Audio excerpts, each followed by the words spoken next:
नमस्कार साथियों, आप देख रहे हैं न्यूज़ दुनिया और स्वागत है आपका आज के मौसम अपडेट में। आपके यहाँ बारिश होगी या नहीं, मौसम बदलेगा या नहीं, सब कुछ जानेंगे एकदम सटीक और भरोसेमंद जानकारी के साथ।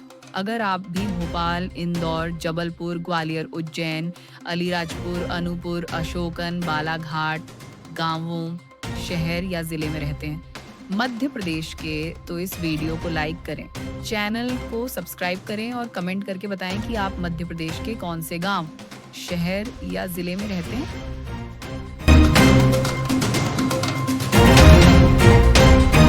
नमस्कार। आज हम मध्य प्रदेश के मौसम को थोड़ा समझने की कोशिश कर रहे हैं। जून जुलाई में तो खूब झमाझम बारिश हुई, लेकिन ये अगस्त में अचानक से ऐसा ब्रेक सा क्यों लग गया है। हमारे पास कुछ मौसम रिपोर्ट्स हैं, तो चलिए देखते हैं इनमें क्या खास जानकारी निकल कर आती हैं। रिपोर्ट्स तो यही कह रहे हैं कि कई जगह तापमान भी बढ़ा है और उमस वाली गर्मी भी है। तो सवाल ये है कि भाई मॉनसून रूठ गया है या ये बस एक छोटा सा ठहराव है।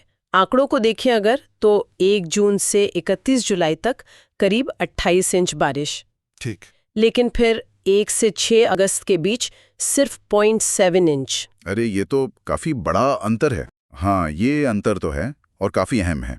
और इसका एक मुख्य कारण है वो मॉनसून ट्रफ की स्थिति। मतलब ये हवा का एक कम दबाव वाला क्षेत्र होता है ना, जो मॉनसून की बारिश को खींचता है। तो अभी ये ट्रफ हिमालय की तलहटी के पास है, फिरोजपुर से अरुणाचल प्रदेश तक। और जब ट्रफ वहां होती है तो अपने मध्य प्रदेश में बारिश कम हो जाती है। और देखिए, फिलहाल अगले कुछ दिनों तक तो कोई मजबूत वेदर सिस्टम बनता भी नहीं दिख रहा है। अच्छा, तो ये ट्रफ का खिसकना ही मुख्य वजह है। लेकिन रिपोर्ट्स ये भी कह रही हैं कि पूरे प्रदेश में हाल एक जैसा नहीं है ना। जैसे पूर्वी मध्य प्रदेश, मतलब जबलपुर, सागर, रीवा साइड, वहाँ तो औसत से काफ़ी ज़्यादा बारिश हुई है, करीब 45% ज़्यादा। जबकि पश्चिमी हिस्से, खासकर इंदौर, उज्जैन संभाग, वहाँ स्थिति उतनी अच्छी नहीं लग रही। हाँ, ये क्षेत्रीय असमानता तो बिल्कुल साफ दिख रही है, एकदम क्लियर है।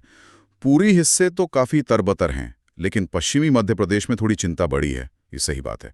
हालांकि अगर आप पूरे पश्चिमी डिवीजन को एक साथ देखें ना, जैसे भोपाल, इंदौर, उज्जैन, ग्वालियर, चंबल, नर्मदापुरम, तो वहां भी औसत से 36% ज्यादा ही है बारिश।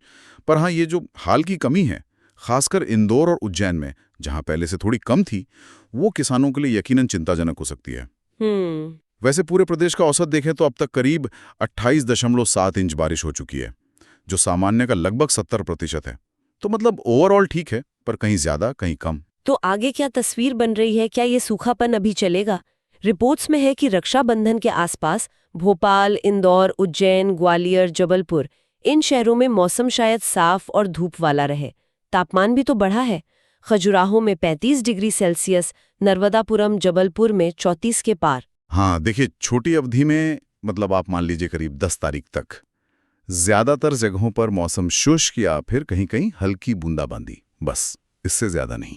अच्छा, 10 तारीख तक? जी, लेकिन 9 या 10 तारीख के बाद, उसके बाद मौसम में फिर बदलाव की उम्मीद बन रही है। मानसून दोबारा सक्रिय हो सकता है। अच्छा, तो कहाँ-कहाँ बारिश की उम्मीद कर सकते हैं फिर? संभावना तो यही बन रही है कि दक्षिणी और पूर्वी मध्य प्रदेश के कई जिले, जैसे खंडवा, बुरहानपुर से लेकर जबलपुर, बालाघाट तक का एरिया, और पश्चिमी क्षेत्र के भी कुछ हिस्से, वहां गरज चमक के साथ बारिश का दौर लौट सकता है। पूरी लिस्ट तो खैर काफी लंबी है, पर हाँ, संकेत यही है कि बारिश की वापसी हो सकती है। तो मतलब ये ठहराव शायद अस्थायी ही है, लेकिन इस तरह की जो अनिश्चितता होती है मॉनसून में, वो चिंता तो पैदा करती ही होगी, खासकर उन लोगों के लिए जो खेती पर निर्भर हैं।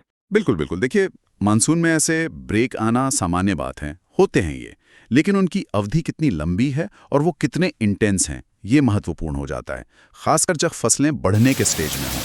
तो ये हमें सोचना होगा कि ये जो मौसम का मिजाज बदल रहा है, उसमें हम ऐसी स्थितियों के लिए कितने तैयार हैं। सही बात है। तो कुल मिलाकर मध्य प्रदेश में मानसून ने अगस्त की शुरुआत में एक तरह का ब्रेक लिया है।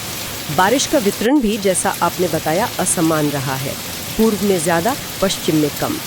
अगले कुछ दिन शायद सूखे ही निकले, लेकिन 10 तारीख के आसपास से बारिश के लौटने की संभावना बन रही है। जी बिल्कुल, ये मौसम का उतार चढ़ाव ही है। ये मानसून की जो परिवर्तनशील प्रकृति है, वही दिखाता है। अब आगे की बारिश कितनी व्यापक होती है, कितनी तेज होती है, ये देखना होगा। और ये हमें याद दिलाता है कि मानसून पर हमारी निर्भरता कितनी गहरी है और शायद बदलते मौसम के पैटर्न को देखते हुए हमें इसके पूर्वानुमानों और इसके प्रभावों को समझने के लिए और भी ज़्यादा सजग रहने की ज़रूरत है।